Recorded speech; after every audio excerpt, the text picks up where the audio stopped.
ఈ వీడియో కేవలం నేను పాజిటివ్ పేరెంటింగ్ అందించాలనే పేరెంట్స్ కోసమే చేస్తున్నాను.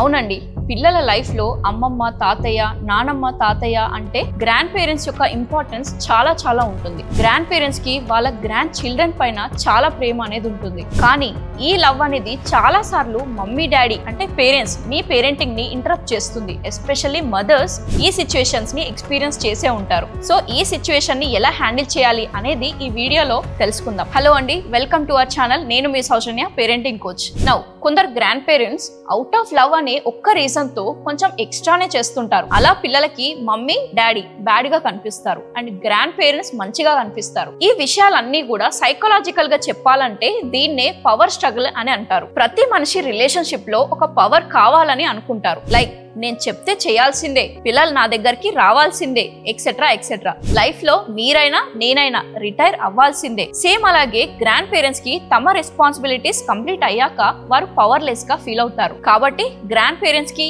ఏమనిపిస్తుందంటే పిల్లలకి మొబైల్ గిఫ్ట్ చేస్తే లేదా ఐస్ క్రీమ్ కొనిస్తే పిల్లలు వాళ్ళ దగ్గరకు వస్తారు, వాళ్ళ మాటల్ని వింటారు అనే ఫీలింగ్ లో ఉంటారు. ఆల్సో ఒక పవర్ వాళ్ళ చేతిలో ఉన్నట్టు వాళ్ళకి అనిపిస్తుంది. లైక్ నా మనవడు లేదా నా మనమరాలు వాళ్ళ పేరెంట్స్ మాట వినకుండా నా మాట వింటారు అనే పవర్ వాళ్ళ దగ్గర ఉంది అని అనుకుంటారు. ఈ పవర్ స్ట్రగుల్ డైనామిక్స్ వల్లే కొన్నిసార్లు గ్రాండ్ పేరెంట్స్ తెలుసో తెలియకో పిల్లలకు ఏది మంచిది ఏది చెడు చేస్తుంది అని మర్చిపోతారు. ఇక్కడ మల్టీ డైరెక్షనల్ పేరెంటింగ్ కూడా అప్లై అవుతుంది. సింపుల్ గా చెప్పాలంటే ఒక ప్లాంట్ ఉంది. ఒక పర్సన్ ఆ ప్లాంట్ ని ఇండోర్ లో పెట్టాలి అని అనుకుంటాడు, ఇంకొకరు బయట పెట్టాలి అని అంటారు, ఇంకో పర్సన్ ఎండలో పెడితే మంచిది అని అంటారు, ఇంకొకరు రోజు వాటర్ పోయాలి అంటారు, ఇంకొకరు వీక్లీ వన్స్ ఆ ప్లాంట్ కి వాటర్ చేస్తే చాలు అంటారు. ఇలా నలుగురు 4 మాటలు అంటూ ఉంటారు. మీరే చెప్పండి, ఇప్పుడు ఆ ప్లాంట్ గ్రో అవుతుందా లేదా స్పాయిల్ అవుతుందా?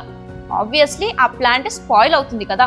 సేమ్ అలాగే మీ చైల్డ్ ని ఒక ప్లాంట్ అనుకోండి. మమ్మీ ఏమంటారు, సండే రోజు మాత్రమే జంక్ ఫుడ్ తినాలి అని అంటారు. డాడీ ఏం చేస్తాడు, ఫ్రైడే రోజు పిల్లలకు ఏడిస్తే ఫ్రైడే రోజే వాళ్ళకి జంక్ ఫుడ్ అని ఆర్డర్ చేస్తూ ఉంటారు. సాటర్డే వస్తుంది, పిల్లలకి యాజ్ యూజువల్ జంక్ ఫుడ్ కావాలి. ఇప్పుడు వారు నానమ్మ ఆర్ తాతయ్య దగ్గరికి వెళ్తారు, సమోసా కావాలి, పానీపూరి కావాలి అని అంటారు. గ్రాండ్ పేరెంట్స్ పవర్ స్ట్రగుల్ కారణంగా అది వాళ్ళ లవ్ అనుకొని వాళ్ళు కూడా పిల్లలకి జంక్ ఫుడ్ ఇచ్చేస్తారు. నెక్స్ట్ ఎలాగో సండే మమ్మీ ప్రామిస్ చేసినట్టు జంక్ ఫుడ్ పిల్లలకి ఇవ్వాల్సి ఉంటుంది. ఈ సైకిల్ ఇలానే రిపీట్ అవుతూ ఉంటుంది. నౌ ఇప్పుడు చెప్పండి, ఇప్పుడు ఈ ప్లాంట్ అంటే పిల్లలు పెద్ద అయిన తర్వాత స్పాయిల్ అవుతారా అవరా? ఫ్రాంక్ గా చెప్పాలంటే స్పాయిల్ అవుతారు. ఇలా ఈ మల్టీ డైరెక్షనల్ పేరెంటింగ్ ని పక్కన పెట్టి తెలుసో తెలియకో పేరెంట్స్ అండ్ గ్రాండ్ పేరెంట్స్ ఏమంటారంటే మా పిల్లలు మొబైల్ ఫోన్ వల్ల చెడిపోయారు అని అంటారు, లేదంటే రాంగ్ ఫ్రెండ్స్ వల్ల మా అబ్బాయి చెడిపోయాడు అని అంటారు. అంతే తప్ప పేరెంట్స్ హార్ష్ రియాలిటీ ఏంటి అంటే రాంగ్ ఫ్రెండ్స్ దగ్గరికి వెళ్లాల్సిన అవసరం మీ పిల్లలకు ఎందుకు వచ్చింది అని మిమ్మల్ని మీరు ఎప్పుడైనా క్వశ్చన్ చేసుకున్నారా?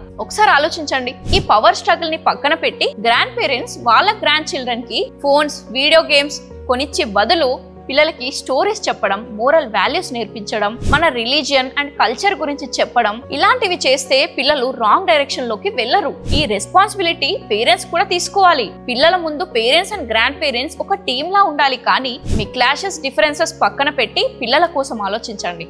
పిల్లలకి సంస్కృతి, సంప్రదాయాలు నేర్పించండి. గ్రాండ్ పేరెంట్స్ కంటే బెటర్ గా పిల్లలకి ఇంకెవరూ నేర్పించలేరు. బట్ మొబైల్ వల్ల పిల్లలు గ్రాండ్ పేరెంట్స్ దగ్గరికే వెళ్తారు అని అంటే అది కరెక్ట్ కాదు. పిల్లలు రీల్స్ లాంటి షార్ట్ టర్మ్ ఎంటర్టైన్మెంట్ కోసం గ్రాండ్ పేరెంట్స్ వద్దకి వెళ్తూ ఉంటారు. అప్పుడు దాన్నే పాజిటివ్ గా మార్చి గ్రాండ్ పేరెంట్స్ పిల్లలకి స్టోరీస్ ద్వారా మంచి వాల్యూస్ నేర్పిస్తే పిల్లల ఎఫర్ట్స్ ని మెచ్చుకుంటే కూడా పిల్లలు కనెక్ట్ అవుతారు. ఇప్పుడు మమ్మీస్ అందరూ సరే మేడం దీనికి సొల్యూషన్ చెప్పండి అని అనుకుంటున్నారని నాకు కూడా తెలుసు. సైకాలజికల్ గా మీరు ఈ డివైడ్ అండ్ రూల్ అనే పద్ధతిని ఫాలో అవ్వండి. మన దేశంలో మదర్స్ కి రెస్పాన్సిబిలిటీ అయితే ఇస్తారు, కానీ వాళ్ళకి అథారిటీ ఇవ్వరు. పిల్లలు చెడిపోతే మదర్సే రెస్పాన్సిబుల్ అని అంటారే తప్ప దానికి ముందు మమ్మీస్ కి అథారిటీ ఇవ్వరు. లైక్ ఎప్పుడైనా మమ్మీ జంక్ ఫుడ్ వద్దు అని అన్నప్పుడు డాడీ ఇంకా గ్రాండ్ పేరెంట్స్ దాన్ని రివర్స్ చేసేస్తారు. అప్పుడు మదర్ ఒక్కరే ఎలా రెస్పాన్సిబుల్ అవుతారు? అందుకే for example mummy food prepare చేస్తారు, పిల్లలకి తినిపిస్తారు, కాబట్టి ఫుడ్ విషయంలో మమ్మీయే బాస్ గా ఉండాలి. మమ్మీ తప్ప పిల్లల ఫుడ్ విషయంలో ఫ్యామిలీలో ఎనీవన్ ఈస్ నాట్ అలౌడ్ అనే రూల్ పెట్టండి ఇంట్లో. అండ్ అందరూ కూడా ఒక టీమ్ లో వర్క్ చేయాలి. పిల్లలు ఈరోజు ఐస్ క్రీమ్ కావాలి అని డాడీ దగ్గరకు వస్తే మమ్మీ పర్మిషన్ ఉంటేనే కొనిస్తాను అని వారు చెప్పాలి. సేమ్ గ్రాండ్ పేరెంట్స్ కూడా ఇదే ఫాలో అవ్వాలి. ఇలా పిల్లల్ని గుడికి తీసుకెళ్లడం, రిలీజియన్ గురించి చెప్పడం, ఈ అథారిటీ గ్రాండ్ పేరెంట్స్ తీసుకోవాలి. పిల్లల ఫిజికల్ యాక్టివిటీ, ఎక్సర్సైజ్, స్పోర్ట్స్ యొక్క అథారిటీ ఫాదర్స్ తీసుకోవాలి. ఇలా ఎవరి రెస్పాన్సిబిలిటీని వాళ్ళు డివైడ్ చేసి తీసుకోవాలి. ఇప్పుడు మీకు ఒక డౌట్ ఉంటుంది, చాలా మంది గ్రాండ్ పేరెంట్స్ ఎంత చెప్పినా వినరు అని. అప్పుడు మీరేం చేయండి అంటే ఆబ్వియస్ గా కోడల మాట వారు వినరు. సో పిల్లల ఫాదర్స్ గ్రాండ్ పేరెంట్స్ కి నచ్చ చెప్పే రెస్పాన్సిబిలిటీ తీసుకోవాలి. చూడండి, ఫ్యూచర్ లో మీ జనరేషన్, మీ పిల్లలు బాగుండాలి, మంచి పొజిషన్ లో ఉండి ఈ కాంపిటేటివ్ వరల్డ్ ని ఫేస్ చేయాలి అని అంటే తప్పదు.